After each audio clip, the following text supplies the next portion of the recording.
Hello, my name is Candace Meth. I'm a partner with EisnerAmper and the national leader of EisnerAmper's not-for-profit services practice.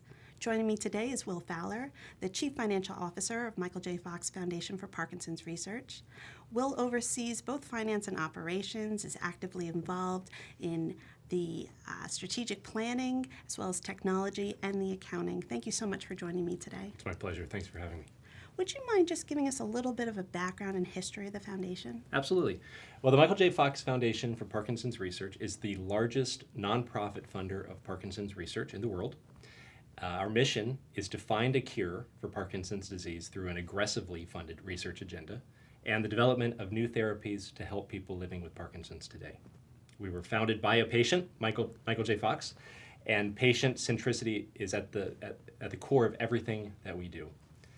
To date, we've funded about $1.5 billion of Parkinson's research, and last year it was over $300 million that we pumped into the Parkinson's research community. Wow, it's incredible. And prior to joining the foundation, you were the VP of Operations at Sesame Workplace. So talk to me about what drew you to wanting to work at the foundation. Well, Sesame Workshop is also a nonprofit. It's the producer of Sesame Street, the kids' TV show, and it's a great organization. When I saw the opportunity at the Michael J. Fox Foundation, there were two things that really jumped out at me that were very exciting about the Fox Foundation. The first is that the Fox Foundation has a mandate to do what's called de-risking of scientific research. Right? There's an inherent assumption in there that what that means is that we take on the risky research with the idea of de-risking it and then making it available for more conventional funding methods, including taxpayer dollars from the NIH. Right? And so there's from the foundation of the organization, there's a high risk tolerance. I think that's really exciting for a nonprofit. I think the second thing that was very interesting for the Fox Foundation is we operate hand to mouth by design. That's a strange thing for the CFO to say, but that is a principle of the Fox Foundation. We raise the money, and we get it out into research as quickly as we possibly can. We don't carry any endowment. We do not have excess reserves. We do a number of things to make sure that we have adequate cash reserves with the idea, it's all around the idea that when we find a cure that we will close, we will go out of business, we will be able to pay out all of our grants. We're not going to leave anyone out in the cold, but we will pay out all our grants and close, and Parkinson's will be a thing of the past. I think that's a very exciting place to live. It's also an operational challenge for my team, because what it means is that we have to have a lot of sophisticated systems in place to be able to coordinate between the fundraisers and expectations of what's coming in, turn that revenue into research very quickly, and get it back out the door, and coordinate with the research team to be able to forward fund research projects that are waiting. You don't want to have them wait too long, but you can't fund them before the money's available. And that's a very interesting situation to work in. You know, it's funny that you mentioned this, because when we started working together, when EisnerAmper became the accountants for the foundation, we were told that you all are excited to work with us and you look forward to firing us. And we still to this day will never be more excited to lose a client than if we part ways because you have found a cure for Parkinson's. That's right. So, only fire if we go out of business. Exactly right. So, you know, we're on board with that mission. We're thrilled. You know, one of the things that you mentioned earlier is having a really engaged board and how personal this is to so many of your board members. Can you talk to me about, you know, how important it is to have an active board and how that leads to the better governance of the foundation? Philanthropy is a very personal decision, and especially for large gifts and people who are personally involved, it's a very intimate interaction. And I think that's something that is a real opportunity for an organization. When you have a board, and our board is an example of this, we rely heavily on them for their guidance and their insights. They are donors, yes, but they're also people that we turn to say, hey, we're thinking about this challenge. Hey, there are 5 opportunities out here. Which ones do you think are the most important? Here's what we think. What do you think? Right? And having that kind of level of interaction, I think, is absolutely crucial.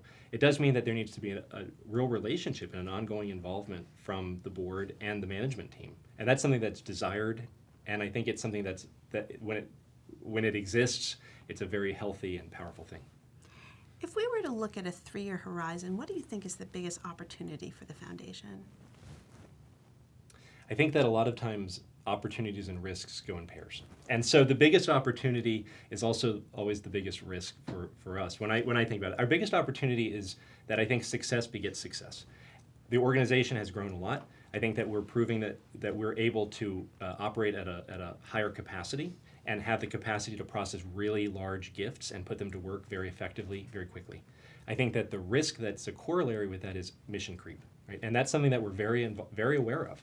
And we spend a lot of time talking about the purity of mission, making sure that we're prioritizing the research and making sure that that's an area of focus, while at the same time recognizing that's not all we can do, right? There are other things that we need to be able to do to improve, to develop new therapies and improve quality of life. And so there's a fine line between doing more and mission creep, and that's something to navigate and be very intentional about. With a foundation that was founded in 2000, there's been tremendous growth over the years. Can you take me through some of the growth and the way that you've scaled the foundation? Well, growth has never been the goal of the foundation, but having more impact is. And being a bigger organization allows us to have more impact. And I think when I think about the growth of the foundation, I think there's a couple of things that have motivated that, which is really exciting. We have a de-risking philosophy, and the idea of de-risking means that we're going to take some of these ideas, figure out whether they're going to work, and then hopefully hand some of that off to bigger funders. That means that we are always looking for research proposals, and so in those research proposals, some of the things that we do in our research community that's different from other nonprofits is, first, our grant proposals themselves are relatively short, meaning it's easy for a researcher to put in a research proposal. Second, our research team, our scientists themselves evaluate and can award grants, have the authority to award grants. A lot of organizations require board approval to issue a grant. That is not the mandate. Our board says, don't wait for us, get that money out the door. And third, the finance team, we pay quickly. We try to get that money in the hands of researchers as quickly as possible. One of the things that does is it starts a virtuous cycle, which I think we've benefited from. Because by getting that money out into the field, it attracts other researchers from adjacent fields or other people who are interested in PD. They say, oh, look, there's some opportunities for research funding here in Parkinson's. And so we get more proposals. Having more proposals means we have more ideas to pitch to funders, right? So now our fundraising team has new ideas. That allows us to raise more money. Having more money allows us to fund more research, and the cycle continues. And I think 20 years in, we still see a lot of benefits from that cycle, and I think that's really what is underneath some of the growth of the foundation. And I want to pick up on something you said, because you mentioned an aggressively funded research objective. So talk to me about how the pandemic impacted that and what impact the pandemic had on the operations in general. The pandemic, 3 years in, it's almost hard to remember how scary it was in March of 2020. And I mean, and I'm not even talking about the world and the pandemic itself. I'm talking about as a leader of a business, we get reports every day about how much revenue came in and fundraising revenue and gift size and donor reports. We get those every day. I have never seen consecutive days of $0 until March 2020. And there would be day after day where that report said zero. No money came in. That is frightening. That's unprecedented. And so in the foundation, like most organizations, we took some immediate steps. Right? We had a hiring freeze. We cut unnecessary, non-essential expenses. But we also very early on had a conversation about prioritizing the research, identifying and prioritizing the research that needed to be funded so that we didn't lose years of progress. Mm-hmm. Right? We fund biorepositories that have live tissue. We fund a variety of labs that are maintaining samples and things that we need to keep alive and make sure it keeps going. And so we pushed funding to those to make sure that they were able to continue operating. Then the next thing that we did is we looked at all of our grants and we offered no-cost extensions to all of our grant recipients. A no-cost extension basically means don't worry about the deadline. You know, you need another 6 months, you need another year. Automatic no-cost extensions to relieve any of that deadline pressure from them. And then the third thing that we did is reach out to a lot of our grant recipients and asked, what kind of impact are you seeing? And what kind of help do you need? Because at the end of the day, keeping that research community alive and vibrant is what will lead to a cure for Parkinson's disease. Absolutely. Flexibility was key and continues to be key in this environment. When you take a look at maybe a startup nonprofit, one that's trying to grow capacity, do you have suggestions as to what they could do to try to scale to a larger size and be successful? For a new nonprofit, I think, I don't know that I'm qualified to give advice, but I have some observations on things that I think are characteristics of the Fox Foundation that I think are replicable. I would say that the first piece observation I have is that a founder of a nonprofit or the leadership team of a nonprofit should think like entrepreneurs, not nonprofit. The leading description should be entrepreneur. And what I really mean there is innovator. Come up with new ideas. There's this story about when the Fox Foundation was founded. In the very first board meeting, Michael J. Fox was there, and the founding team, many of whom were large donors, which meant that they had the capacity, and so they themselves were successful business people and leaders. And so they're sitting in this room, and Michael opens the meeting and he says, "Okay, I can't tell you how intimidated I am to be in this room with such successful people, and so grateful for you being here. I'm going to ask you to do something that's completely against all of your talents." And he said, "I'm going to ask you to help us go out of business." Right? We're back to that theme. Right. That's been a through line since the beginning of the foundation. That's a different mindset, right? And it's a different mindset when you start to think like, we're not here to build an organization. We're here to fund research to cure PD. So that's point one. Think like an entrepreneur. Do something different. Be innovative. Recognize the status quo, but be willing to deviate. I think the second piece of advice that I would have for a nonprofit is to think about how you're building trust. Everything you're doing should be building trust with your donors and with your board members and with the community. Follow through on your obligations. Act with integrity. Do the right thing the right way, and things will grow, and you'll be successful. I mean, that is what sets the organization up for long-term success, regardless of whether it's a nonprofit or a public company or whatever. And then the third piece, I think, is the idea matters, right? The idea matters a lot, and the cause. It needs to be compelling, and it needs to be powerful. I think it also needs to be simple. This is something that I hear over and over and over about the Michael J. Fox Foundation. People say, it's so powerful, and it's so motivating, and it's so inspiring that the purity of motive, the purity of purpose. We're here to cure Parkinson's disease. Mm-hmm. Raise money, fund research. That's what we do. And I think that kind of North Star, that guiding idea, has propelled the growth of the organization, and I think that's true I think that's very replicable for other organizations as well. Absolutely. And I love when you say about building trust with donors, right? Because it's about trust, it's about transparency. If you were to put yourself in the shoes of the donors, what do you think they should look for when they're contemplating a significant gift to a foundation or a charity? So my insider view on that, when I think about donors, and especially major gifts, I think there's two pieces that jump out at me. The first is someone considering a major gift, and 6 or 7 figure gift, a really big gift to a nonprofit, they should meet the management team. That sounds obvious, but a lot of times it's kind of surprising that that's not always obvious. Right. They're dealing with a development officer, and they're dealing with someone who's stewarding them, and that's great, and those people are well informed, and they're hardworking, they love the mission too. But if you're really thinking about a large gift, ask to meet the management team, and when you do, be tough. Ask tough questions, right? Understand the differences. A nonprofit is a different capital structure than other organizations. And so if you're used to working in a private sector or a public company or whatever, understand that our motivations are different, mainly that we're trying to spend all the money. Right, exactly right. That's a fundamental difference. We don't have any dividends to distribute.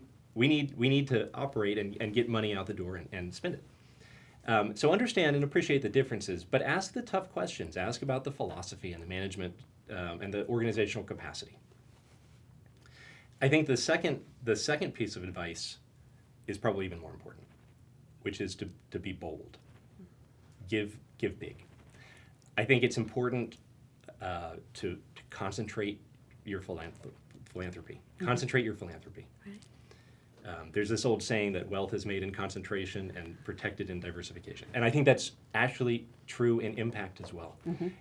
The big problems of this world are not time neutral. They are today. And if you have the means and the will and the desire to fix them, spend it. Right? Spend that money. I think DAFs and organization and structures like that are important, and they provide important structures, and they're very useful. But that's not where the impact is happening. The impact is happening with operating charities and operating organizations that are making impact. So spend the money. I have a bias. Yeah, fair enough. But it's so important to really move the needle on fulfilling the mission, right? And so those gifts make all the difference. I completely hear you. One of the other things that, unfortunately, I think the foundation has to contemplate is this inflationary environment. So take me through what you all are thinking about and things you've put in place to try to combat the inflation. Inflation is real, right? And we see it everywhere. In fact, we had just a couple of weeks ago, we had a brown bag for our staff talking about inflation that I got to host along with some other members of the finance team. And I thought maybe a few people would show up. Half the company showed up for this thing. It's on everyone's mind. When we think about inflation and the possible economic uncertainty and recession, the corollaries, the things that go along with that, I think that the Fox Foundation, we are seeing an effect of it. We're seeing the most pressing effects is in wage pressures, and that's true for a lot of places. A lot of our grant recipients, a large proportion of our grants goes to wages for researchers and scientists, and so as wages go up, the costs of those grants go up, and the grant dollar doesn't go as far as it used to. And so we do see that, and so we see larger requests for grants as a result, I think, as a direct result of inflation. I think one of the things that we're doing about inflation and one of the things we're doing about the potential for recession, a lot of it is around better information and improved, efficient, real-time monitoring systems within our organization, especially around things like finances, operating principles, technology, our research grants portfolio, our fundraising, predictive analyses, and things like that, so that we have a better idea of what's coming in, what's going out. Like I said earlier, we live hand-to-mouth by design. In good times, that's good, because it means we can always do more and we can be nimble and we can be agile. In bad times, it means we might have to do less. But that agility and the mechanisms that we build for agility, I think, still help us flex up. They also help us flex down. And then the final thing that I think we're doing is continued scenario planning and benchmarking to make sure that some of the assumptions we make about our business 20 years in are still true, right? We run lean on purpose. Again, with the idea that we are not looking to build a huge organization, we're looking to fund research and get the money out the door. And so we think we run lean. We think we have a lot of things in place to make sure that we have adequate liquidity. And it's good to just sit down and say, like, okay, do we? Right. Yes. Okay. Yes, we're safe. Yes, we feel comfortable with these 6 principles that we have or whatever. Great. And, one of the things that I think the pandemic brought about was a true inflection point for the exempt sector in terms of the need to invest in technology, to work remotely, to better secure a lot of donor information. Talk about what role technology plays in the foundation and maybe some changes you've made recently. Boy, it's changed everything. It really has. It's not an overstatement to say that the pandemic was an inflection point that ushered in a new era.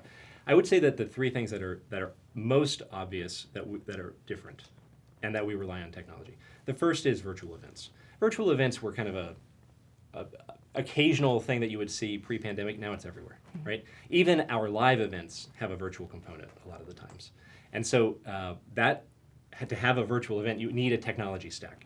And to have a good virtual event, you need to have a technology stack that's integrated with the other parts of your organization, so that a donor who's participating in your virtual 5K race also is being able to see other events in their area and is plugged into other people who are participating in supporting Parkinson's research in their area, right? And that takes a pretty sophisticated technical back end. I would say the second thing is the workforce itself. Again, this is something that most organizations are seeing, I think, but since the pandemic, almost a third of our workforce is remote, right? I go into the office, once or twice a week. I used to go in 5 days a week. I don't need to go in 5 days a week. Right. Even when I do go in the office, probably a significant portion of my time is spent on meetings with people who are not in the office. Right? And I think that ushers in a fundamentally new way of working. Again, it relies on technology, but it also changes the mindset. It changes the relationship between employers and employees. It shifts the priorities for things like culture building. But the facts on the ground for us are we have a hybrid workforce, and it's only getting more that way. Right. And then I think the third piece with technology, and this is more a factor of growth than because of the pandemic, I think. As an organization grows, I think it takes a lot of intentionality on the part of leadership to make sure that you're intentionally reaping economies of scale. Mm-hmm. Because as the organization grows, it's possible to just hire 2 people to do what one did before. And then now before you know it, you have 10 people doing what one did before. And suddenly your administrative costs have ballooned, or your overhead has grown out disproportionately. And so I think one of the things that we've benefited from at the Fox Foundation is ongoing conversations about how we control that and how we can use technology to leverage some of those economies and achieve some of those economies of scale in a way that we wouldn't if we weren't growing quite as quickly. Great. And I'm going to ask you a question that I know is maybe outside of your comfort zone, but I'd be remiss if I didn't ask. How close are we to a cure? I will say that from what I see, the therapies pipeline has never been bigger. And there have never been it's never been a more robust pipeline. And what I'll also say is that one of our core values is optimism. That comes directly from Michael. One of our core values as an organization is optimism. And I'll tell you, there's not a single person at the Michael J. Fox Foundation who does not believe that a cure exists and will be found. Amazing. If we were to look at a 3-year horizon, what do you think is the biggest opportunity for the foundation? I think that a lot of times opportunities and risks go in pairs. And so the biggest opportunity is also always the biggest risk for us. When I think about it, our biggest opportunity is that I think success begets success. The organization has grown a lot. I think that we're proving that we're able to operate at a higher capacity and have the capacity to process really large gifts and put them to work very effectively, very quickly.